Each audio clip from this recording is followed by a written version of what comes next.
সবাই আশা করি ভালো আছেন। আমিও ভালো আছি।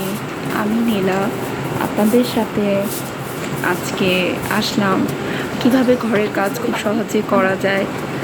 এখন প্রায় দুপুর 12:30, তাই আমি দেখাচ্ছি কিভাবে ঘরের কাজটা খুব দ্রুত করা যায়। তো যাই হোক, আজ আমরা একসাথেই ঘরে সাধারণ কিছু কাজ শেষ করব। চলুন দেখি কিভাবে সহজ পদ্ধতিতে সব কিছু সুন্দরভাবে গুছিয়ে রাখা যায়। আমি খুব দ্রুত কাজ করার চেষ্টা করি। তো যাই হোক, আপনি যদি মনে করেন ঘরের কাজ শুধুই ঝামেলা, তাহলে ভিডিওটি আপনার জন্য।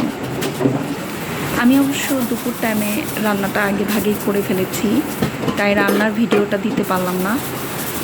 আর এই জন্য আমি দুপুরবেলা যতটুকু করেছি খুব যেহেতু সময়ও কম, আপনারা সেটা জানেন। তো আমি আরেকদিন চেষ্টা করব আপনাদের সাথে সব কিছু শেয়ার করতে। ভালো লাগলে অবশ্যই আপনারা আমাকে লাইক, কমেন্ট এবং করবেন, সাবস্ক্রাইব করবেন, আমার পাশে থাকবেন সব সময়। আমি নীলা,